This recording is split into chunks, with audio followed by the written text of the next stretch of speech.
imagine a world where cleanliness is a distant dream, where the scent of dried herbs tries to mask the musk of countless unwashed days. In medieval England, a hot shower is not a luxury, but a death wish, an invitation for invisible killers. As the biting chill of a medieval morning descends, the day begins not with the roar of water, but the quiet splash from a simple basin. For the average citizen in 14th century London or a drafty manor in Yorkshire, the notion of submerging in hot water seems reckless, almost alien. The daily routine starts with a dry wash. Standing by the bedside, perhaps on a floor covered in months-old rushes, one dips a coarse linen cloth. This is the only water they will touch today.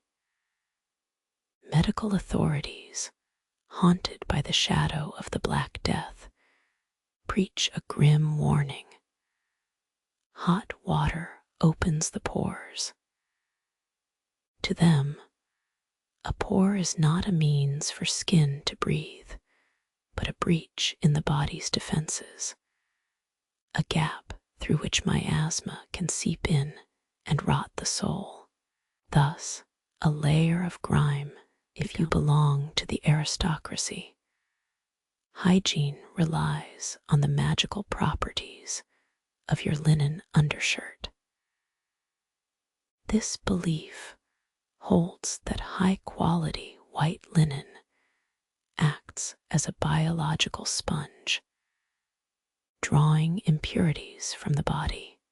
A nobleman might change his shirt 3 or 4 times a day, convinced the fresh fabric cleanses him, while his skin remains untouched by soap.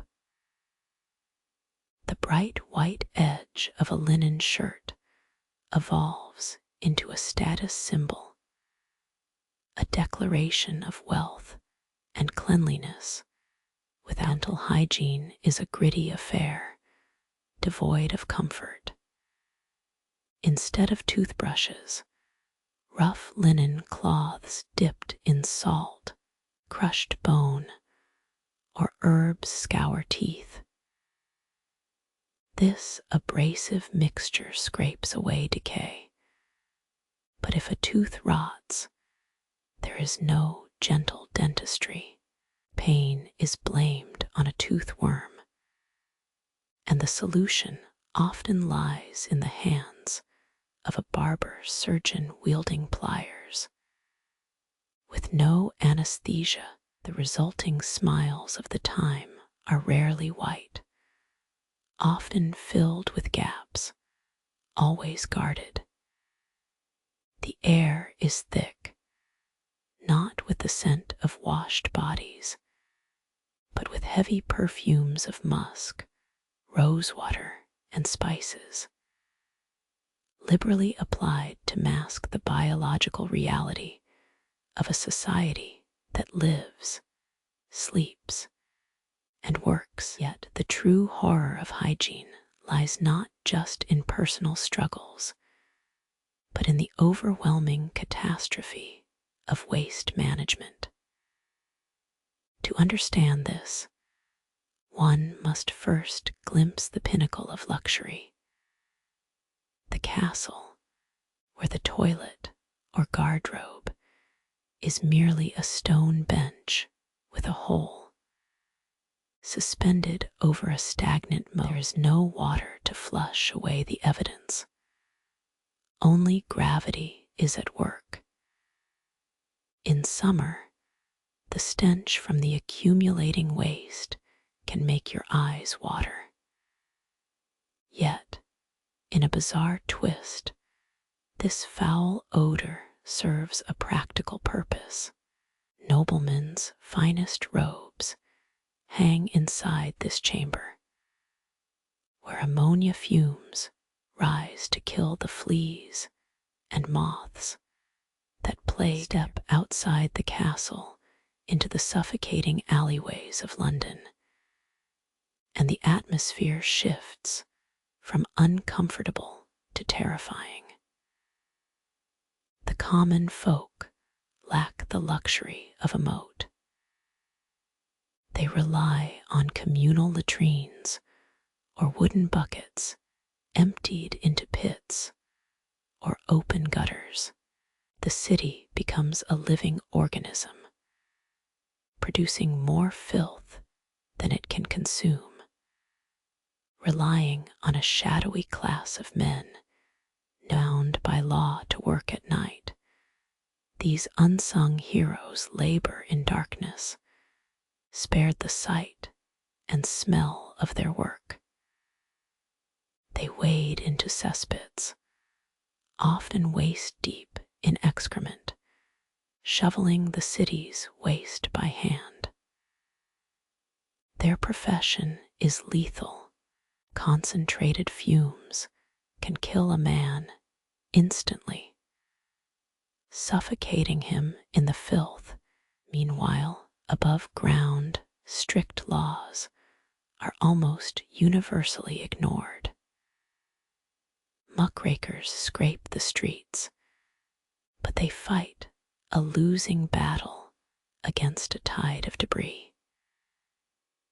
Pigs roam freely, acting as living garbage disposals, consuming refuse and scraps thrown from windows. Yet their droppings add to the muck, coating the cobblestone. Travelers describe the smell of a medieval city as a physical blow, a mix of rotting straw, animal waste, and the sharp chemical bite of tanners curing leather in open vats. In this era, you don't just see the final piece of this grim puzzle answers a lingering question. Without toilet paper, how does one clean oneself? The answer reveals a harsh reality. Wealthy individuals may use soft wool or linen, sacrificing fabric for comfort. But for most, the solution lies in whatever is at hand.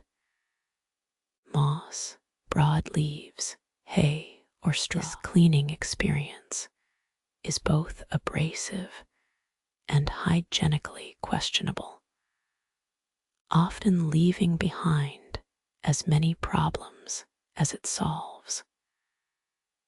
The Romans once used a vinegar-soaked sponge on a stick, but even that modest technology has faded. This lack of sanitation creates a cycle of reinfection with intestinal parasites.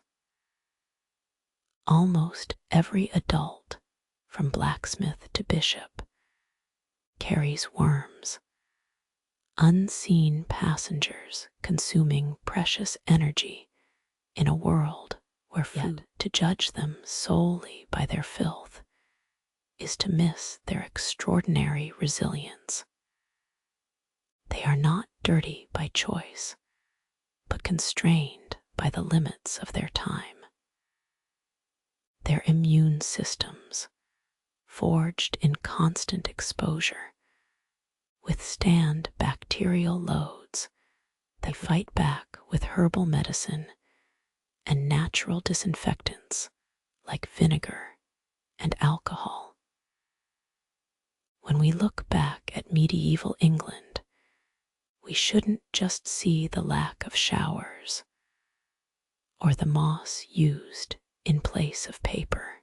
We must recognize the immense effort to carve out civilization and maintain dignity amidst a history of hygiene is not a tale of laziness, but of a desperate battle for survival, where cleanliness becomes the ultimate luxury, bought with the hardest labor unimaginable.